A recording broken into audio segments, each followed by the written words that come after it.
Major funding for these broadcasts has been provided by grants from New York Community Bank, AmTrust Title Insurance Company, Perfect Building Maintenance, M&T Bank, Customers Bank, Marks Paneth LLP, Capital One Bank, Collins Building Services, Meridian Capital Group. Additional support has been provided by grants from AKA Hotel Residences Corman Communities, Ariel Property Advisors, Amarant Bank, Bank of America Merrill Lynch, Briarwood Organization, Chase Commercial Mortgage Lending, Chase Commercial Term Lending, Citizens Bank, Dime Community Bank, Douglaston Development Levine Builders, Flushing Bank, Friedman LLP, Handro Properties LLC, Handler Real Estate Organization, Hodges Ward Elliott INC, Investors Bank, James D. Kuhn Real Estate Institute at Syracuse University, John Casamatides Red Apple Group, Keysight Capital Partners, Matone Group, New Banks, Newmark Knight Frank, Ocean First Bank, Optimum Window Manufacturing Corp., People's United Bank, Rockefeller Group, Rosewood Realty Services, Stonehenge NYC, SVN CPEX Real Estate Services, Tierra CRG, the Meringer Family Foundation, and these friends.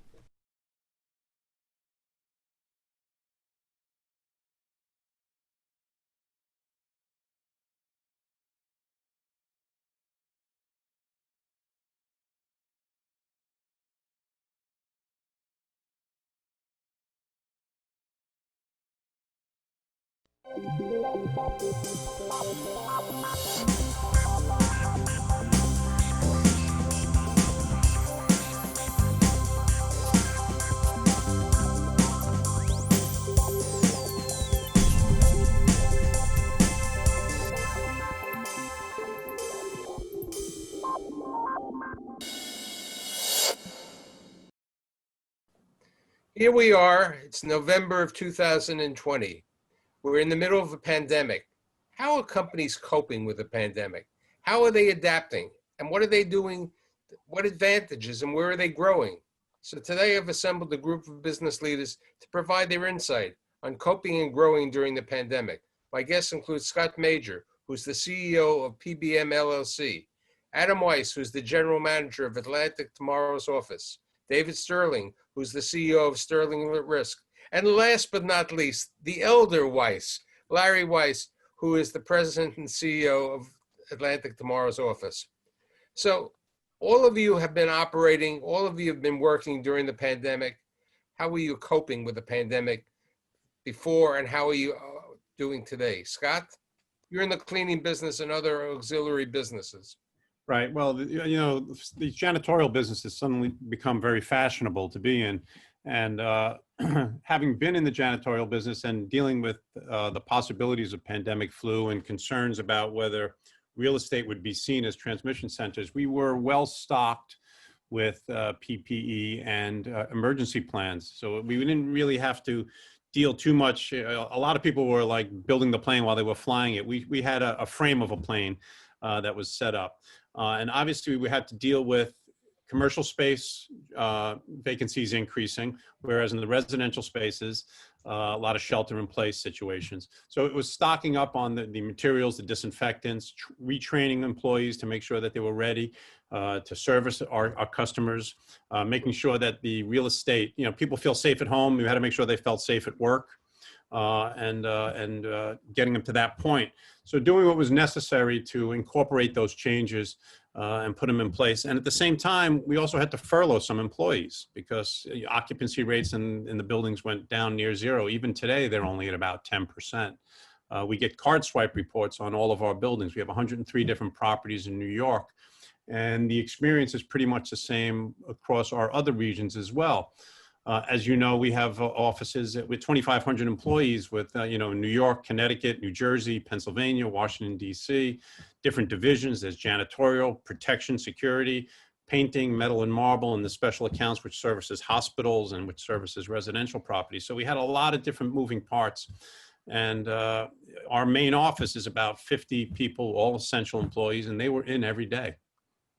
So disinfecting those offices, keeping them safe every day. It was just a lot of different things all had to kick in at once. The non-cool kids might be considered the insurance brokers. okay? Because they, at no fault of their own, it's the force majeure, the claims are going in, everybody hates you. How have you been able to take care of your clients and make them satisfied that it's not your fault? You're just the intermediary in between there, David. Right. You're so right, Michael. On top of that, there's another layer. And the layer is that we were in the midst of one of the most difficult insurance markets in history. I've been in business since 1978. 1984, we had a tough market. This is very much like that time, if not worse, meaning that at the same time, commercial real estate owners and residential real estate owners are facing stresses in people who are not paying rent or offices that are being vacated. They're also seeing unprecedented increases in their insurance premiums. At the same time, they're putting in claims, as you mentioned, for pandemic-related losses, such as the loss of rents or business interruption losses that were uniformly turned down by all the insurance companies. There are now thousands of lawsuits around the country. There's a handful of lawyers who have taken them on. And up until about last week, most of the court decisions had been against the policyholder, upholding the insurance company's belief that the language of the policy precluded claims.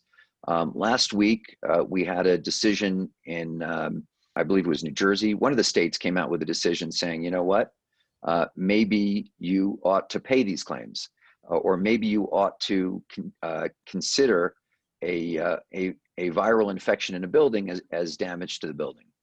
So over the next few years, we're going to see how the lawsuits play out. So what we did to get ahead of it is we established, for lack of a better word, a situation room. We had our risk management legal professionals on our staff stop monitoring all of the legal cases.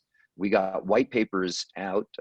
We believe we got probably one of the best white papers out within the second or third week of March, detailing where the battle lines were being drawn and what our clients could expect, distributed it to all our clients, posted it on our website.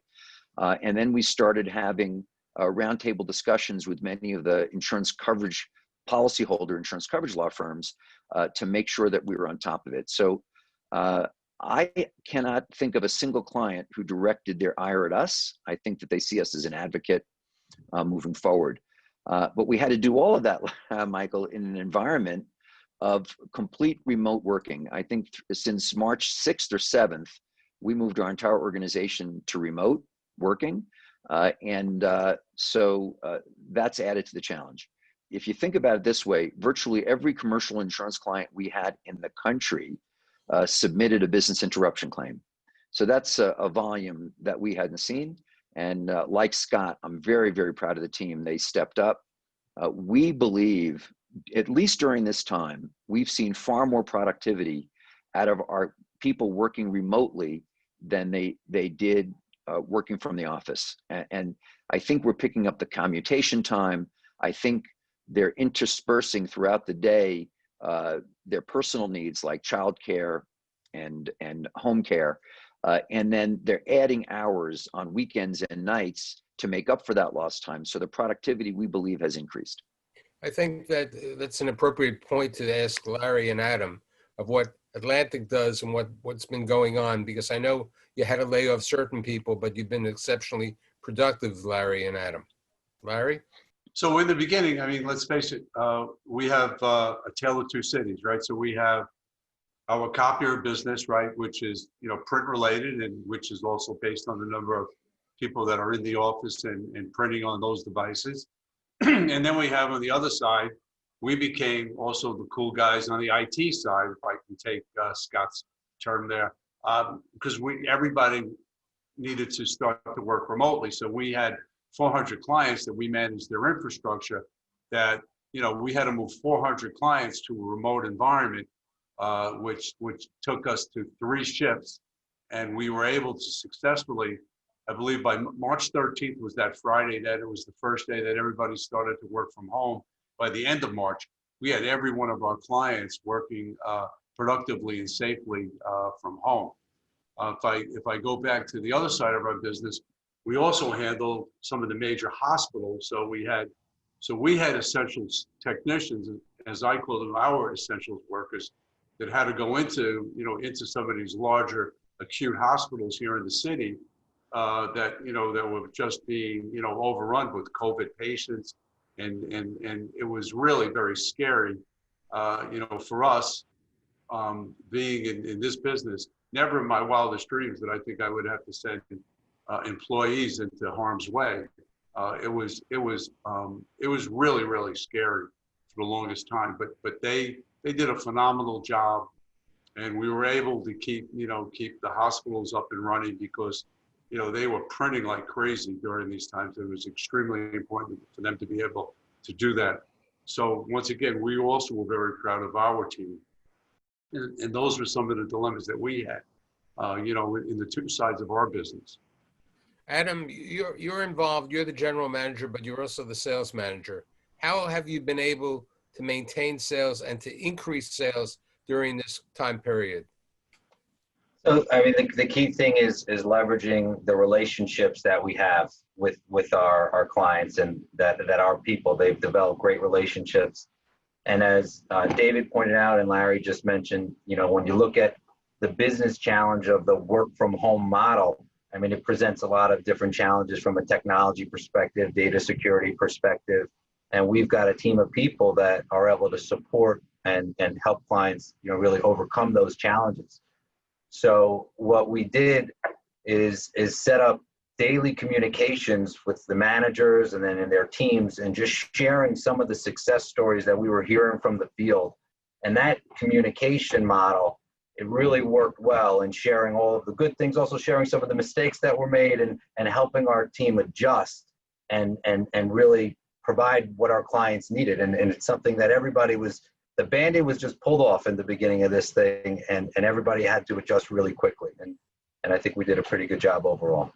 Michael, that's a challenge for all of our sales offices, because all of us in business are extroverted people, and we're out dealing with people and being around people all the time. And now all of a sudden you're behind a screen or on a telephone.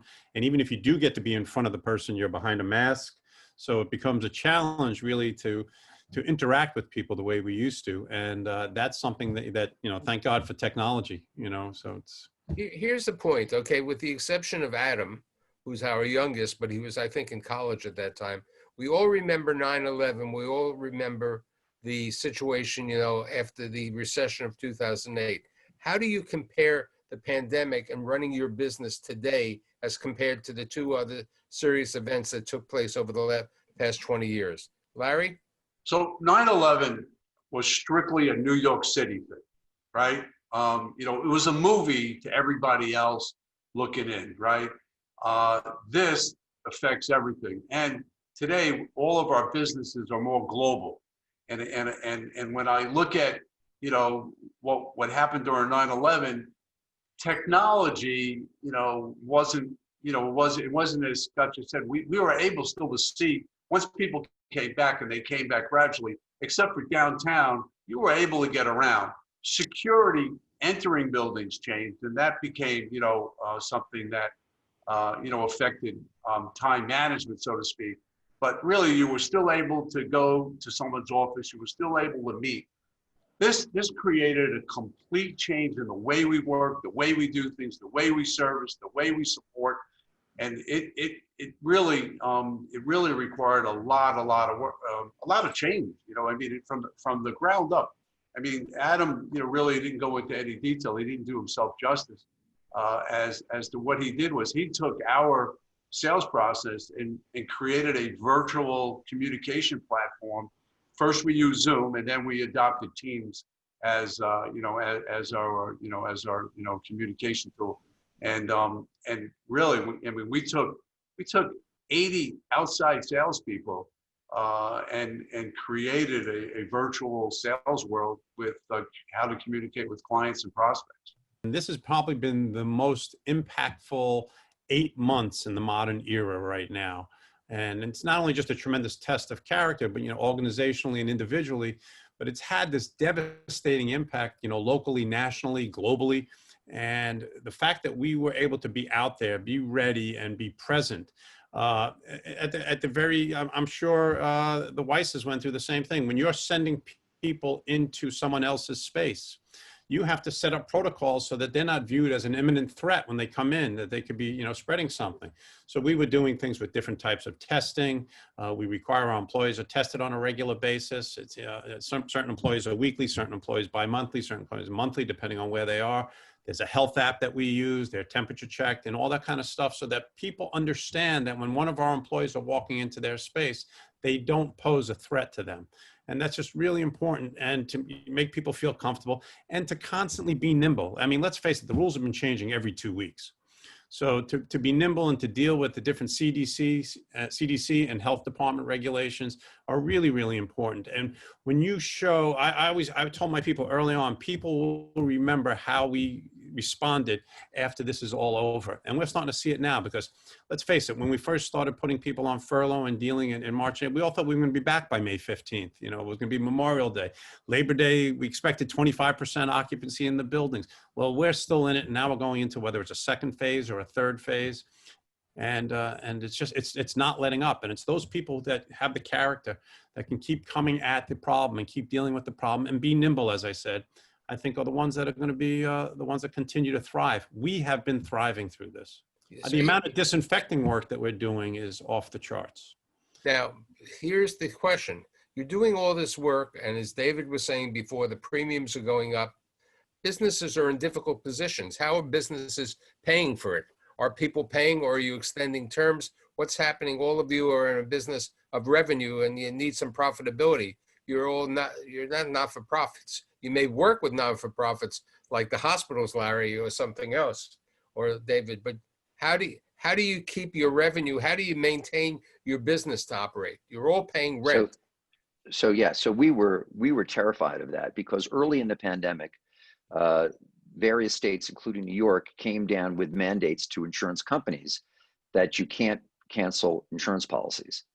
So typically, the only way that we can collect premiums from people is if they fear that if they don't pay the premiums, that their policies are going to be canceled. Now, in New York, the rule was companies under 100 employees or individuals' policies couldn't be canceled, and that included life insurance. But to our surprise, our pleasant surprise, this really didn't impact cash collections. Our cash collections were pretty much on level with what they had been pre-pandemic. So most of our clients were finding it important to pay.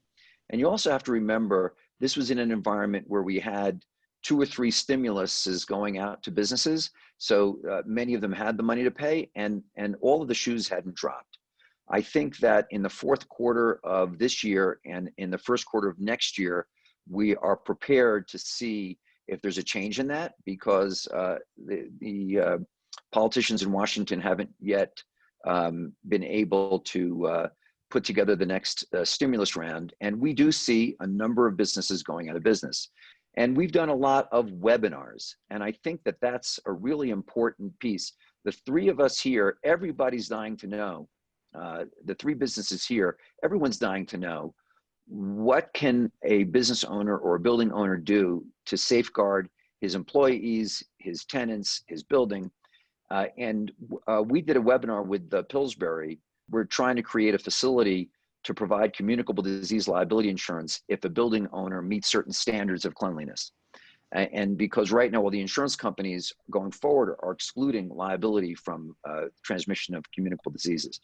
And so we did a seminar on that topic with Pillsbury. They had 500 of their clients attend.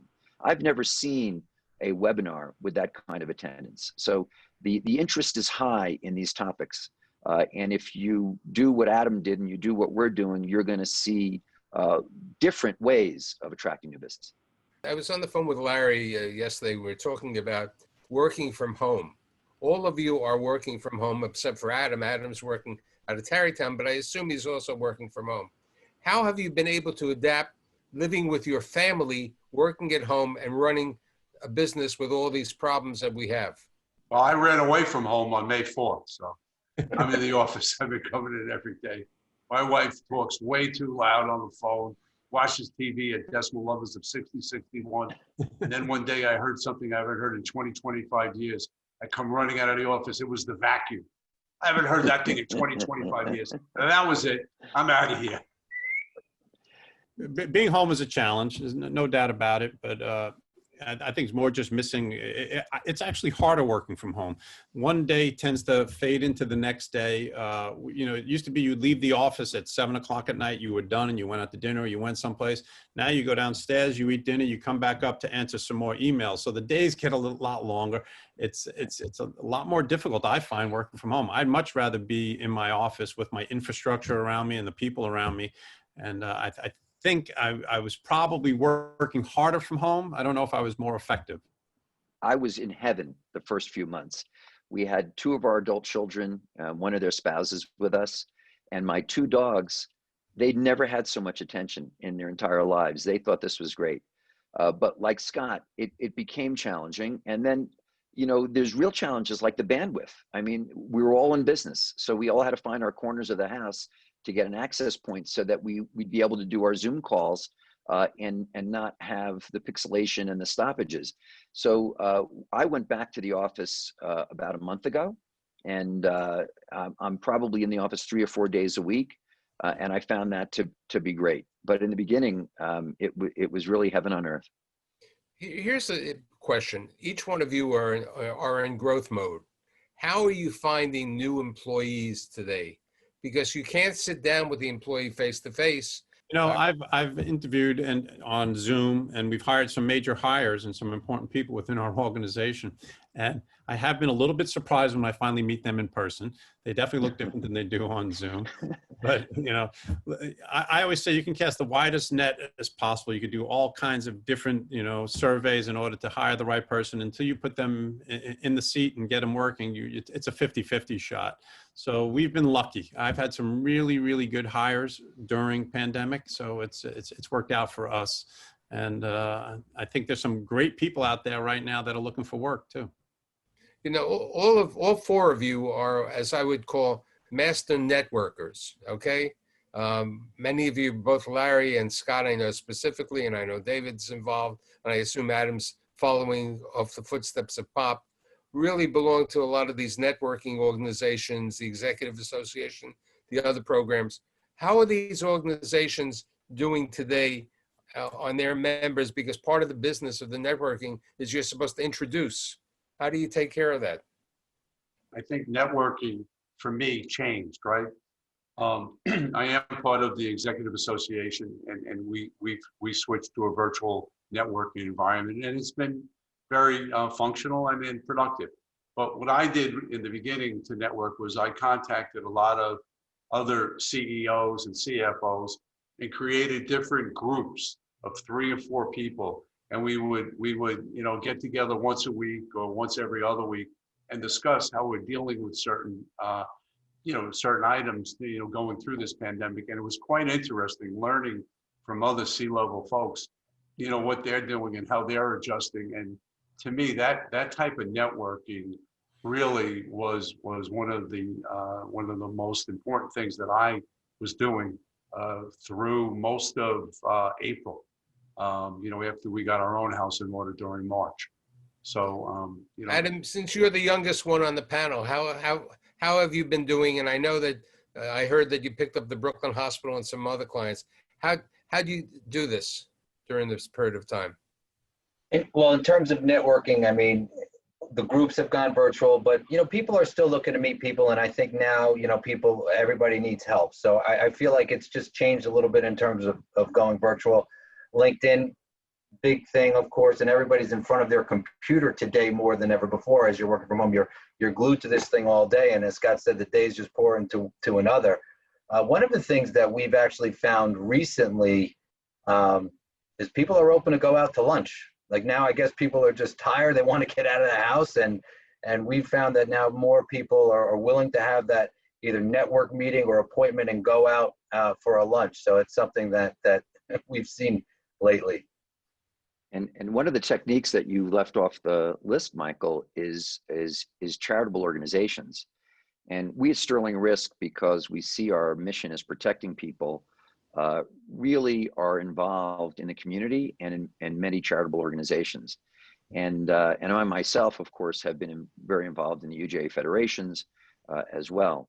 And while we do these things from our heart and not because of the business connections, it's inevitable that there's a lot of connecting going on. And all of these charitable organizations have shifted to virtual galas quite successfully. And I I'm think it's much more convinced, successfully. They're not paying the right, caterer, they're not correct, paying anybody. I mean, they're correct. paying for some bandwidth, maybe. I mean, certain of these There, events right now it's, are sending right. out food and packages over there. It's truly a transformation, because I think even after COVID, I think that we're going to see a lot more of that from them, precisely for what you said. A lot more of the money is sticking to the organizations. And when you align yourself with an organization that someone else is aligned with, that means you share values, it's powerful. And I think the most powerful networking tool that I've ever seen is sending somebody who you're networked with business. And during the pandemic, we've been taking extra care to find ways of getting business to people who we are networked with, because we know how difficult it is. And when they receive it, they're so appreciative, they find ways of sending you business. You know, 30 minutes is over, and I think I'll finalize this before I say goodbye to you. Every one of you, except for the younger Weiss, has been a guest on Building New York Stories. And I utilize the acronym SALT. And I believe SALT is the way that you'll survive and grow in the pandemic. You have to be adaptable, you have to have some luck, you have to have tenacity, and you have to seize the opportunity. And all of you are doing that. I'd like to thank Scott, Adam, Larry, and David, and I'll see you next week. Thanks again for being here. Thank you.